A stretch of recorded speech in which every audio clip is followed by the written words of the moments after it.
ओम नमो भगवते वासुदेवाय। ओम नमो भगवते वासुदेवाय।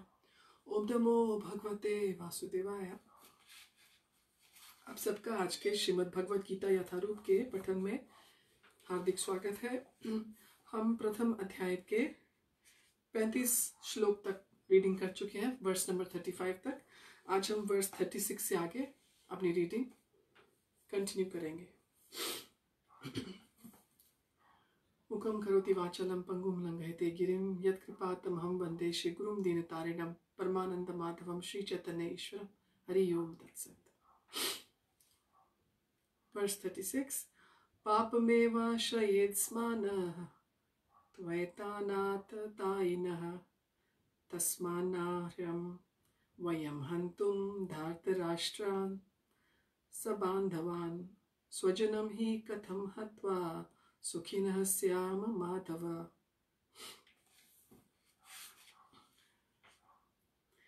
पापम पाप एव निश्चय ही आश्रयत लगेगा अस्मान हमको हत्वा मारकर एतान इन सब आततायिनः आतताइयों को तस्मात् अतः न कभी नहीं अर्हा योग्य वयम हम तुम मारने के लिए धार्तराष्ट्रान धृतराष्ट्र के पुत्रों को सबांधवान उनके मित्रों सहित स्वजन्म कुटुंबियों को ही निश्चय ही कथम कैसे हत्वा मारकर सुखिना सुखी श्याम हम होंगे माधव। हे लक्ष्मीपति श्री कृष्ण, यदि हम ऐसे आतताइयों का वध करते हैं तो हम पर पाप चढ़ेगा, अतः यह उचित नहीं होगा कि हम धृतराष्ट्र के पुत्रों तथा उनके मित्रों का वध करें। हे लक्ष्मीपति कृष्ण, इससे हमें क्या लाभ होगा और अपने ही कुटुंबियों को मारकर हम किस प्रकार सुखी हो सकते हैं। तात्पर्य द्वारा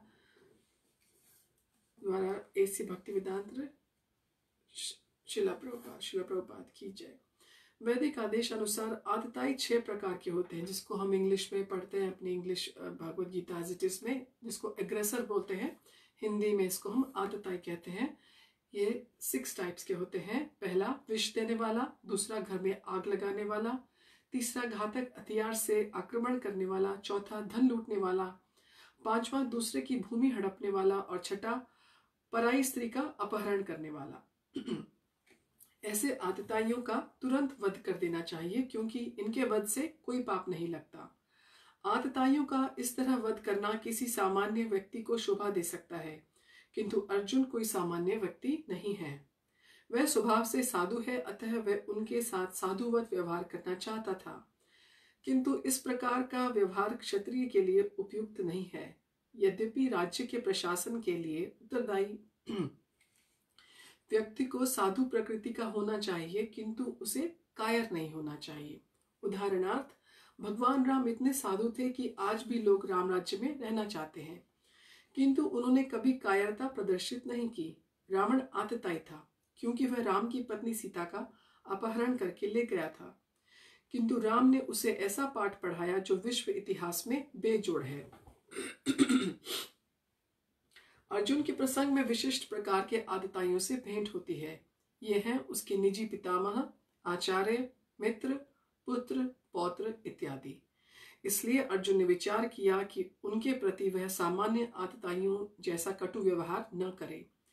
इसके अतिरिक्त साधु पुरुषों को तो क्षमा करने की सलाह दी जाती है। साधु पुरुषों के लिए ऐसे आदेश किसी राजनीतिक आपातकाल से अधिक महत्व रखते हैं।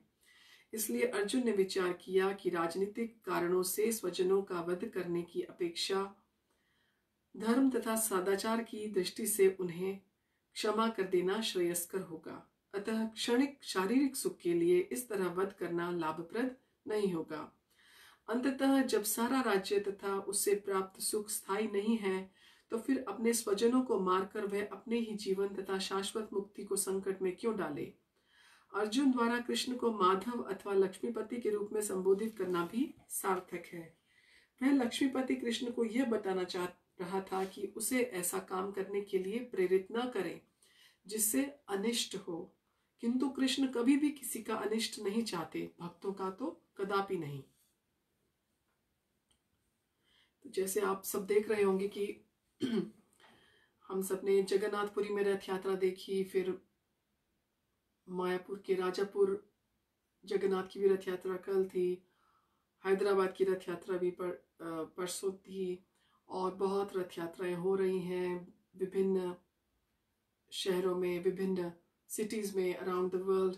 क्योंकि श्रीला प्रभुपाद का यही था कि जो उनके गुरु महाराज ने उनको आदेश दिया था कि उनको संकीर्तन को नगर नगर में, हर एक देश में, हर एक शहर में, हर एक टाउन में ये रथ यात्रा हो। रथ यात्रा का उद्देश्य यही है कि लोग समझें कि युग धर्म क्या है।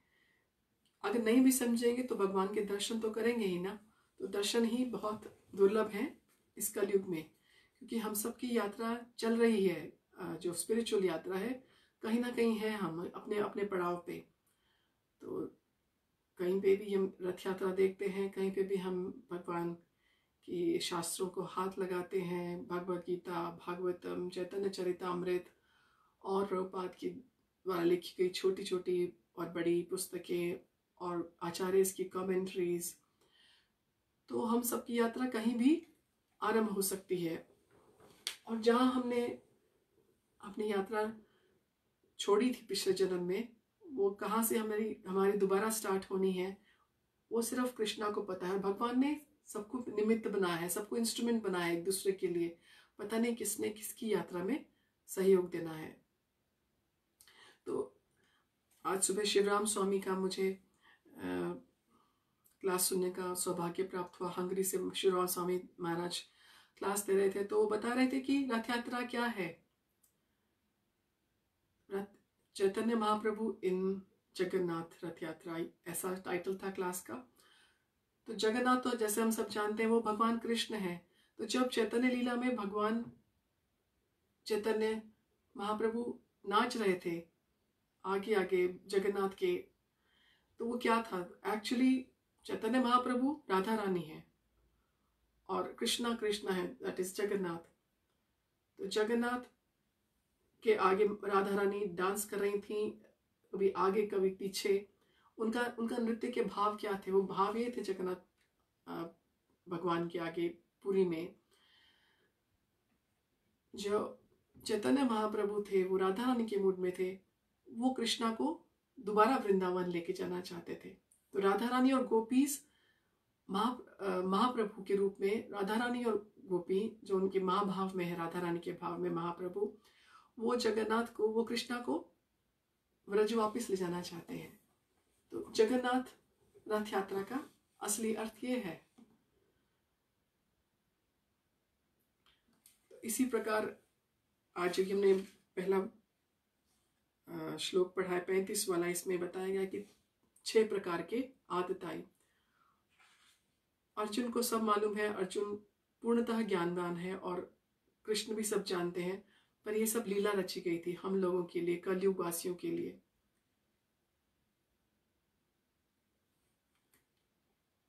क्योंकि अर्जुन बहुत ही नरम हृदय वाले थे, वो भी भगवान के इटर्नल एसोसिएट हैं, भगवान के ऐसे पार्षद हैं जो हमेशा भगवान के साथ रहते हैं।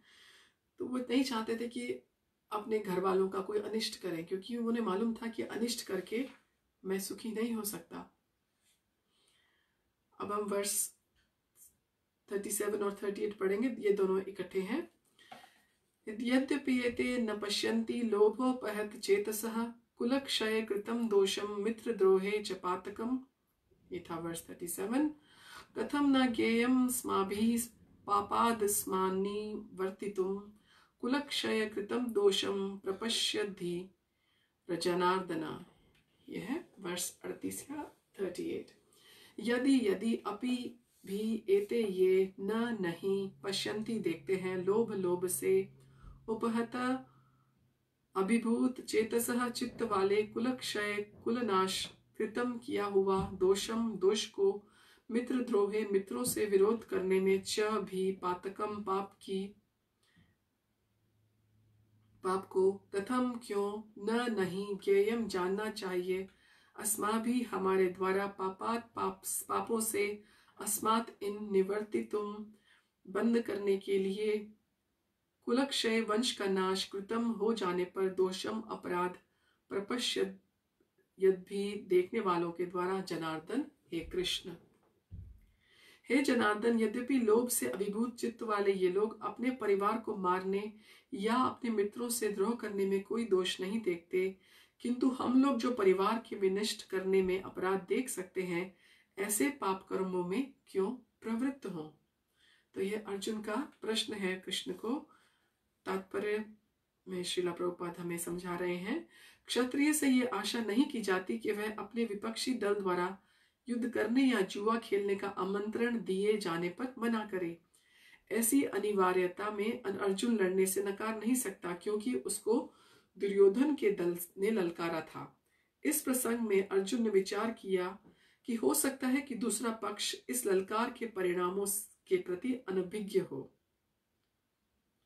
किंतु अर्जुन को तो दुष्परिणाम दिखाई दे पड़ रहे थे, अतः वह इस ललकार को स्वीकार नहीं कर सकता। यदि परिणाम अच्छा हो तो कर्तव्य वस्तुतः पालनीय है, किंतु यदि परिणाम विपरीत हो तो हम उसके लिए बाध्य नहीं होते। इन पक्ष विपक्षों पर विचार करके अर्जुन ने युद्ध न करने का निश्चय किया। अगर परिणाम अच्छा हो तो उसको स्वीकार करना चाहिए, और अगर विपरीत हो तो हम उसको करने के लिए क्या बोलेंगे इसको, हम लोगों को कोई फोर्स नहीं कर सकता, हम बाध्य नहीं है। वर्स 39, अब अर्जुन ने वर्स 38 में 38 तक हमने देखा है, 37 तक हमने देखा है कि 37 और 38 में इन वर्सेस तक अर्जुन को बस यही विचार आ रहा है कि मैं युद्ध नहीं करूंगा, क्योंकि वो दोनों फॉर और अगेंस्ट, पक्ष और विपक्ष दोनों तलों को जब देखते हैं तो उनको लगता है कि नहीं, कभी इसका पलड़ा भारी है, कभी इसका पलड़ा भारी है, और उनकी जो अंतरात्मा है, उनका जो अंदर परमात्मा है, वो आज्ञा नहीं दे रहे कि वो युद्ध के लिए आगे बढ़े। वर्स 39, कुलक्षये प्रणश्यन्ति कुलधर्मा सनातना, धर्मे नष्टे कुलम कृत्सन्न सनम धर्मो अभि भवत्युत। कुलक्षय, कुल का नाश करने होने पर, प्रणश्यन्ति विनष्ट हो जाती हैं, कुल धर्मा पारिवारिक परंपराएं, सनातनः नाह शाश्वत, धर्मे धर्म, नष्टे नष्ट होने पर, कुलम कुल को, कृत्सनम संपूर्ण, अधर्मः अधर्म, अभिभवति बदल देता है, उत कहा जाता है। कुल का नाश होने पर सनातन कुल परंपरा नष्ट हो जाती है, और इस तरह शेष कुल भी अधर्म में प्रवृत्त हो जाता है। तात्पर्य, वर्णाश्रम व्यवस्था में धार्मिक परंपराओं के अनेक नियम हैं जिनकी सहायता से परिवार के सदस्य ठीक से उन्नति करके आध्यात्मिक मूल्यों की उपलब्धि कर सकते हैं। परिवार में जन्म से लेकर मृत्यु तक के सारे संस्कारों के लिए वयोवृद्ध लोग उत्तरदायी होते हैं। हम ऐसे देखते हैं कि जो एल्डर्स होते हैं फैमिली के, वो सारे संस्कारों के लिए रिस्पॉन्सिबल होते हैं, क्योंकि स्वाभाविक है कि उनको सबके बारे में ज्ञान होता है। किंतु इन वयोवृद्धियों की मृत्यु के पश्चात संस्कार संबंधी पारिवारिक परंपराएं रुक जाती हैं, और परिवार के जो तरुण सदस्य बचे रहते हैं वे अधर्ममय व्यसनों में प्रवृत्त होने से मुक्ति लाभ से वंचित रह सकते हैं। अतः किसी भी कारणवश परिवार के वयोवृद्धों का वध नहीं करना चाहिए। तो अर्जुन अभी भी भगवान को अपने लॉजिक बता रहे हैं कि भगवान, अगर ये सारे वयोवृद्ध जो सारे एल्डर्स हैं ये सब नहीं रहेंगे, तो फिर जो हमारे कुल के संस्कार हैं, जो जन्म से लेकर मृत्यु तक के संस्कार हैं, उनका वहन कौन करेगा? क्योंकि जो तरुण बचेंगे, जो यंगस्टर्स बचेंगे, वो तो गलत प्रकार की प्रवृत्ति में फंस जाएंगे। वो क्योंकि नेचुरल है, जो यंगस्टर्स हैं, जो चारों तरफ लोभ और हम हर तरह के व्यसन हैं, जो हर तरह के इवल्स हैं सोसाइटी के, वो यंगस्टर्स को जल्दी अट्रैक्ट करते हैं। क्योंकि ऐसा ही होता है, क्योंकि युवावस्था एक प्रकार की तरुण अवस्था है, उसमें मोड ऑफ पैशन जो है वो ज़्यादा प्रधान है। मोड ऑफ पैशन जो राजसिक मोड, जो राजसिक गुण है वो प्रधान होता है, तो और उस वक्त शरीर में शक्ति बहुत होती है, और खासकर जो जिनकी पैदाइश ही राज परिवार में हुई है उनके लिए तो सब कुछ इजीली अवेलेबल है, चारों तरफ है, तो उन सब ने तो गिर जाना है, उन सब का तो फॉल डाउन हो जाएगा। तो अर्जुन इस बात को लेके बहुत चिंतित है और भगवान को अपनी सारी चिंता प्रकट करते हैं। तो हम देखते हैं कि भगवत गीता में अर्जुन ने एक एक बात को, एक एक डाउट को क्लियर किया है भगवान के सामने, चाहे वो छोटी लगे। हमको कई बार लगता है कि रेपिटेशन हो रहा है, पर नहीं, वो हमारे ही भले के लिए अर्जुन पूछते हैं कृष्ण से, और कृष्ण उन सब का सुंदर तरीके से उत्तर देते हैं। तो देखा जाए तो ये सब भगवान द्वारा ही इसका ताना बाना बुना गया है कि ये प्रश्न पूछे जाएंगे और ये उत्तर होंगे, और इस तरह से भगवत गीता का फ्लो चलता रहेगा। वर्ष 40, अधर्मा भी भव भावात कृष्ण प्रदुष्यन्ति कुलस्त्रियः स्त्रीषु दुष्टासु वार्ष्णे जायति वर्णशंकरः। अधर्म अभिभावात प्रमुख होने से कृष्ण प्रदुष्यन्ति दूषित हो जाते हैं, कुल स्त्रिय कुल की स्त्रियां, स्त्रीषु स्त्रीत्व के, दुष्टासु दूषित होने से, वार्ष्णे ही वृष्णिवंशी जायते उत्पन्न होती हैं, वर्ण संकर अवांछित संतान। हे कृष्ण, जब कुल में अधर्म प्रमुख हो जाता है, कुल की स्त्रियां भी दूषित हो जाती हैं, और स्त्रीत्व के पतन से ही हे वृष्णिवंशी अवांछित संतानें उत्पन्न होती हैं। तात्पर्य, जीवन में शांति, सुख तथा आध्यात्मिक उन्नति का मुख्य सिद्धांत मानव समाज में अच्छी संतान का होना है। वर्णाश्रम धर्म के नियम इस प्रकार बनाए गए थे कि राज्य तथा जाति की आध्यात्मिक उन्नति के लिए समाज में अच्छी संतान उत्पन्न हो। ऐसी संतान समाज में स्त्री के सतीत्व और उसकी निष्ठा पर निर्भर करती है। जिस प्रकार बालक सरलता से कुमारगामी बन जाते हैं, उसी प्रकार स्त्रियां भी पतनोन्मुखी होती हैं। अतः बालकों तथा स्त्रियों दोनों को ही समाज के वयोवृद्धों का संरक्षण आवश्यक है। स्त्रियां विभिन्न धार्मिक प्रथाओं में संलग्न रहने पर व्यभिचारिणी नहीं होंगी। चाणक्य पंडित के अनुसार समानतया स्त्रियां अधिक बुद्धिमान नहीं होती, अतः वे विश्वसनीय नहीं हैं। इसलिए उन्हें विविध कुल परंपराओं में व्यस्त रहना चाहिए, और इस तरह उनके सतीत्व तथा अनुरक्ति से ऐसी संतान जन्मेगी जो वर्णाश्रम धर्म में भाग लेने योग्य होगी। ऐसे वर्णाश्रम धर्म के विनाश से यह स्वाभाविक है कि स्त्रियां स्वतंत्रता पूर्वक पुरुषों से मिल सकेंगी और व्यभिचार को प्रश्रय मिलेगा, जिससे अवांछित संतानें उत्पन्न होंगी। निठल्ले लोग भी समाज में व्यभिचार को प्रेरित करते हैं, और इस तरह अवांछित बच्चों की बाढ़ आ जाती है, जिससे मानव जाति पर युद्ध और महामारी का संकट छा जाता है। तो अर्जुन अभी भी कृष्ण को बता रहे हैं कि भगवान अगर ऐसा होगा तो फिर जो यंगस्टर्स हैं उनका तो फॉल डाउन होगा ही, वो तो गलत मार्गों पे चल पड़ेंगे, कुमार्ग में चल पड़ेंगे, गलत रास्ते पे चल पड़ेंगे। साथ ही साथ जो स्त्रियां होंगी उनका भी शोषण होगा, और कई स्त्रियां गलत पुरुषों की संगति में आ जाएंगी, और ऐसे करने से अर्जुन के शब्दों को प्रभुपाद एक्सप्लेन कर रहे हैं कि इस प्रकार की गलत जाति के बच्चे पैदा हो जाएंगे, उनकी बाढ़ आ जाएगी। There will be flood of the illegitimate progeny in the Kuru dynasty.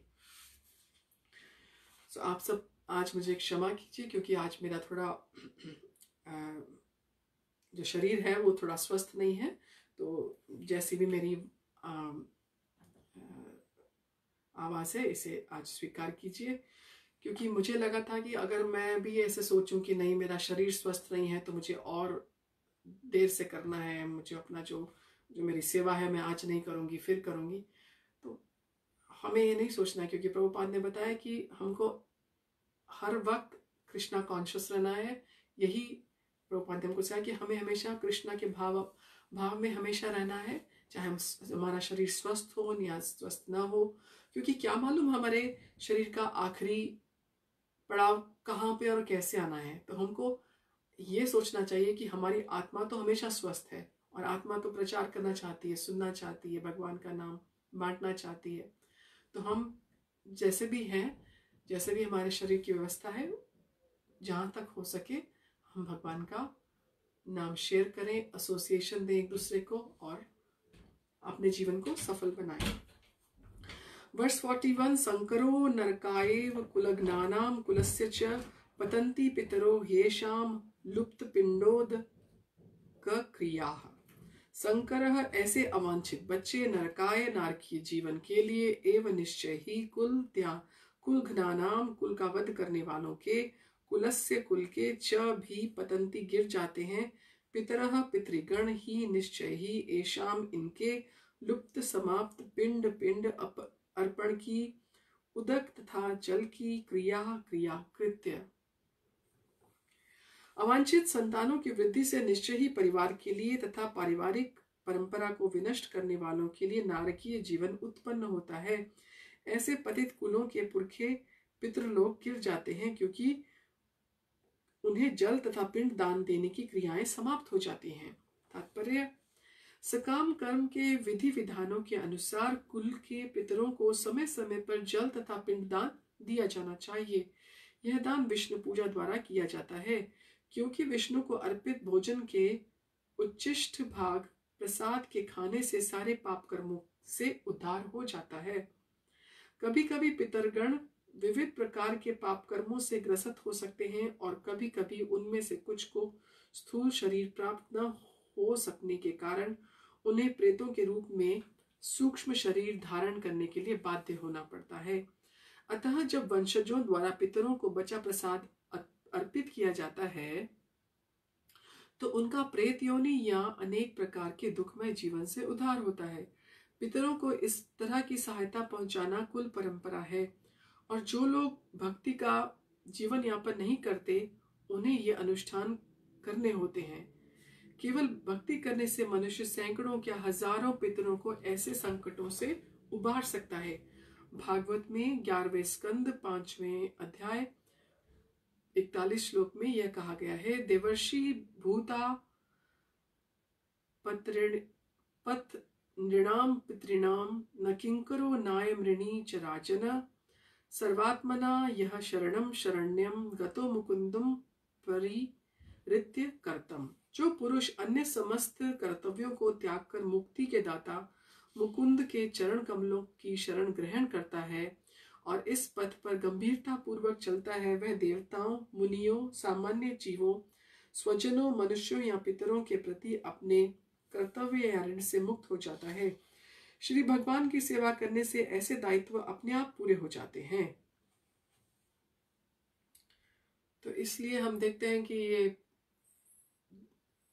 ये बहुत इम्पोर्टेंट है। ये जो संस्कार बताए गए हैं शास्त्रों में, एक गृहस्थ को, एक जो भी है, उनको अपने पूर्वजों के लिए हर एक पर्सन को करने चाहिए, अनलेस कोई सन्यासी हो, क्योंकि सन्यासी तो सब कुछ अपना जब सन्यास लेते हैं उनके सारे संस्कार पूरे हो जाते हैं। तो हम ये भी सुनते हैं और पढ़ते हैं कि कैसे कोई लोग ऐसे करते हैं कि जिनका जब वो पितर पिंडदान करते हैं या श्राद्ध करते हैं, तो वो ऐसे भी कहते हैं कि चलो उन लोगों के लिए भी किया जाए जिनका कोई नहीं है, क्योंकि ये ऐसा संस्कार है, ये किसी के लिए भी कोई भी कर सकता है। इससे बहुत बहुत हमको भगवान का आशीर्वाद मिलता है। क्योंकि देखिए, हमने किसी अगर जीवात्मा को, आत्मा जो ऐसे फंस गई है, जिसको पिंडदान या फिर ये सब नहीं मिला है, हाँ, जलदान और पिंडदान नहीं मिला, उसको उसके लिए भी हम कर देते हैं, तो भगवान कितने प्रसन्न होते हैं, क्योंकि अंततः सभी जीवात्माएं भगवान की ही संतान हैं। तो भगवान ऐसे सेल्फलेस काम से किसी के बहुत प्रसन्न होते हैं। वर्स 42, दोषे रेतये कुलाग्नानां वर्णसंकरकारकये उत्साद्यन्ते जाति धर्माः कुल धर्माश्च शाश्वतः। दोषे, ऐसे दोषों से, एतय, इन सब, कुल ज्ञानाम, परिवार नष्ट करने वालों का, वर्णसंकर, अवांछित संतानों के, कारक, कारणों से, उत्साद्यन्ते, नष्ट हो जाते हैं, जाति धर्मा, सामुदायिक योजनाएं, कुल धर्मा, पारिवारिक परंपराएं, च भी शाश्वता, सनातन।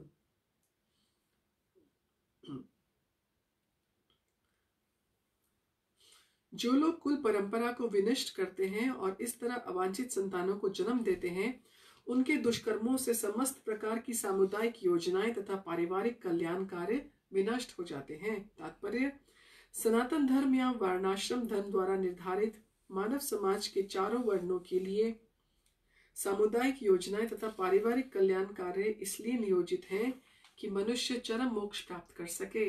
अतः समाज के अनुत्तरदायी नायकों द्वारा सनातन धर्म परंपरा के विखंडन से उस समाज में अव्यवस्था फैलती है। फलस्वरूप लोग जीवन के उद्देश्य विष्णु को भूल जाते हैं। ऐसे नायक अंधे कहलाते हैं और जो लोग इनका अनुगमन करते हैं वे निश्चय ही कुव्यवस्था की ओर अग्रसर होते हैं।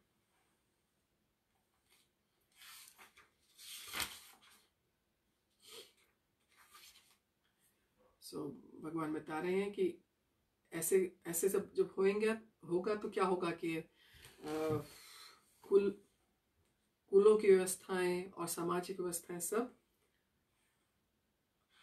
अस्त व्यस्त हो जाएंगी।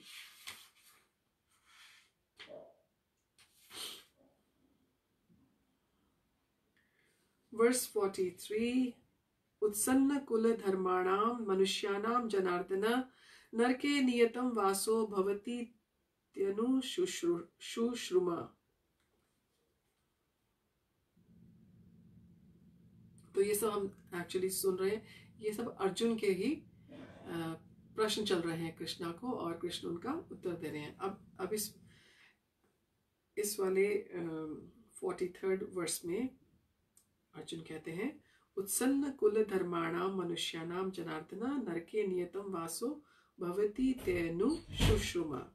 उत्सन्न विनष्ट कुल धर्माणाम पारिवारिक परंपरा वाले मनुष्याणाम मनुष्यों का जनार्दन हे कृष्ण नर के नरक में नियतम सदैव वासः निवास भवति होता है। इति इस प्रकार अनुशुश्रुम गुरु परंपरा से मैंने सुना है। हे प्रजापालक कृष्ण, मैंने गुरु परंपरा से सुना है कि जो लोग कुल धर्म का विनाश करते हैं वे सदैव नरक में वास करते हैं। तात्पर्य, अर्जुन अपने तर्कों को अपने निजी अनुभव पर न आधारित करके आचार्यों से जो सुन रखा था उस पर आधारित करता है। वास्तविक ज्ञान प्राप्त करने की यही विधि है। जिस प्रकार व्यक्ति ने पहले से ज्ञान प्राप्त कर रखा है वह उस व्यक्ति की सहायता के बिना कोई भी वास्तविक ज्ञान तक नहीं पहुंच सकता। वर्णाश्रम धर्म की एक पद्धति के अनुसार मृत्यु के पूर्व मनुष्य को पाप कर्मों के लिए प्रायश्चित करना होता है। जो पापात्मा है उसे इस विधि का अवश्य उपयोग करना चाहिए।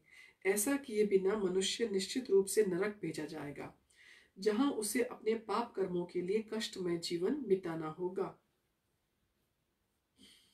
अब अर्जुन कह रहे हैं कि सिर्फ मैं अपने लॉजिक से नहीं भगवान आपको कह रहा हूं, मैंने अपने आचार्यों से सुना है और आचार्यों ने कहा है कि जो लोग कुल के धर्म का विनाश करते हैं वो सदा नरक में निवास करते हैं। सो यही हमको सिखाया गया है कि हमने डिसिप्लिन सक्सेशन में और गुरु पर, क्योंकि हमको क्या जरूरत पड़ेगी जब ऑलरेडी हमारे आचार्यों ने इतना मेहनत करके इतना उसका गूढ़ मीनिंग निकाल के हमारे लिए शास्त्रों में रखा है, तो हम इन बुक्स को पढ़ें। और प्रभुपाद ने हमारे लिए वो सब इकट्ठी करके उनका अनुवाद करके अलग अलग भाषाओं में, अंग्रेजी से स्टार्ट करके फिर हिंदी और अलग अलग भाषाओं में कर दिया है, तो हमें उसका लाभ उठाना चाहिए। हाँ, समय के लिए सभी कहते हैं कि हमारे पास समय का अभाव है, तो समय सबके लिए सेम होता है। अब हम कैसे समय को उपयोग करते हैं ये हमारे ऊपर डिपेंड करता है, क्योंकि हम भूल जाते हैं कि भगवान ही समय है। वर्स 44, अहो बत महत् पापम कर्तुम व्यवसिता वयम यद्राज्य सुखलोभेन हंतुम स्वजन मुद्यता। अहो ओ बत, कितना आश्चर्य है, यह महत् महान पापम पाप कर्म कर्तुम करने के लिए व्यवसिता निश्चय किया है, वयम हमने यत क्योंकि राजसुख लोभेन राजसुख के लालच में आकर हंतुम मारने के लिए स्वजनम अपने संबंधियों को उद्यता तत्पर। ओ कितने आश्चर्य की बात है कि हम सब जघन्य पाप करने के लिए उद्यत हो रहे हैं। राजसुख भोगने की इच्छा से प्रेरित होकर हम अपने ही संबंधियों को मारने पर तुले हैं। तात्पर्य, स्वार्थ के वशीभूत होकर मनुष्य अपने सगे भाई, बाप या माँ के वध जैसे पाप कर्मों में प्रवृत्त हो सकता है। विश्व के इतिहास में ऐसे अनेक उदाहरण मिलते हैं, किंतु भगवान का साधु भक्त होने के कारण अर्जुन सदाचार के प्रति जागरूक है, अतः वह ऐसे कार्यों से बचने का प्रयत्न करता है। तो अर्जुन सभी वैष्णव सदाचारों से अवगत है। He knows the Vaishnav etiquettes and he doesn't want to be known as the killer of his family, of his extended family, क्योंकि अर्जुन भगवान का भक्त है। वर्स 45, यदि माम प्रतिकारम शस्त्रम शस्त्र पापण्यः धार्तराष्ट्रारणे हन्यु स्तनमे क्षेमतरम भवेत्। यदि माम मुझको अप्रतिकारम प्रतिरोध न करने के कारण अशस्त्रम बिना हथियार के शस्त्र पाणयः शस्त्रधारी धार्तराष्ट्र धृतराष्ट्र के पुत्र रणे युद्ध भूमि में हन्यु मारे, तत् वह मेरे लिए क्षेमतरम श्रेयस्कर भवेत होगा। यदि शस्त्रधारी धृतराष्ट्र के पुत्र मुझे निहत्थे तथा रणभूमि में प्रतिरोध न करने वाले को मारे तो यह मेरे लिए श्रेयस्कर होगा। तात्पर्य, क्षत्रियों के युद्ध नियमों के अनुसार ऐसी प्रथा है कि निहत्थे तथा विमुख शत्रु पर आक्रमण न किया जाए, किंतु अर्जुन ने निश्चय किया कि शत्रु भले ही इस विषम अवस्था में उस पर आक्रमण कर दे, किंतु वह युद्ध नहीं करेगा। उसने इस पर विचार नहीं किया कि दूसरा दल युद्ध के लिए कितना उद्यत है। इन सब लक्षणों का कारण उसकी दयाद्रता है, जो भगवान के महान भक्त होने के कारण उत्पन्न हुई है। वर्स 46 यानी 46, संजय उवाचा, अब संजय का श्लोक हमको सुनने को मिलेगा। एवं मुक्त्वा अर्जुनः संख्ये रथोपस्थ उपाविशत्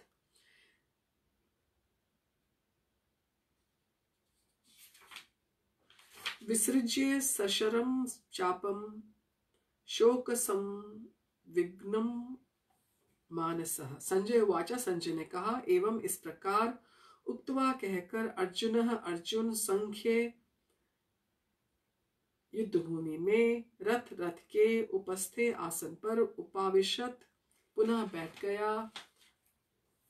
विसृज्य एक और रखकर सशरम बाणों सहित चापम धनुष को शोक से संविघ्न संतप्त उद्विग्न मानसः मन के भीतर। संजय ने कहा, युद्ध भूमि में इस प्रकार कहकर अर्जुन ने अपने धनुष तथा बाण एक और रख दिया और शोक संतप्त चित्त से रथ के आसन पर बैठ गया।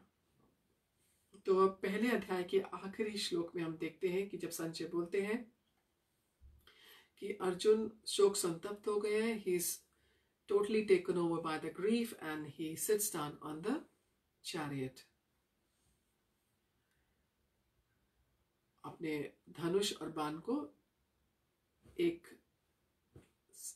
अपने ऐसे उतार कर साइड में रख दिया उन्होंने।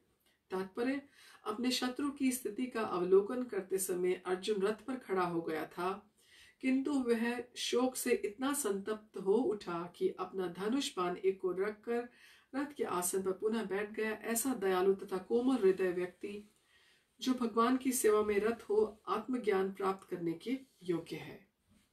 इस प्रकार भगवद गीता के प्रथम अध्याय कुरुक्षेत्र के युद्ध स्थल में सैन्य निरीक्षण का भक्ति वेदांत तात्पर्य पूर्ण हुआ। तो इस प्रकार हमारा पहला अध्याय आज समाप्त हुआ, और मेरी पूरी प्रार्थना है भगवान से कि आप जहाँ पर भी हैं अपने स्वास्थ्य का ख्याल कीजिए, और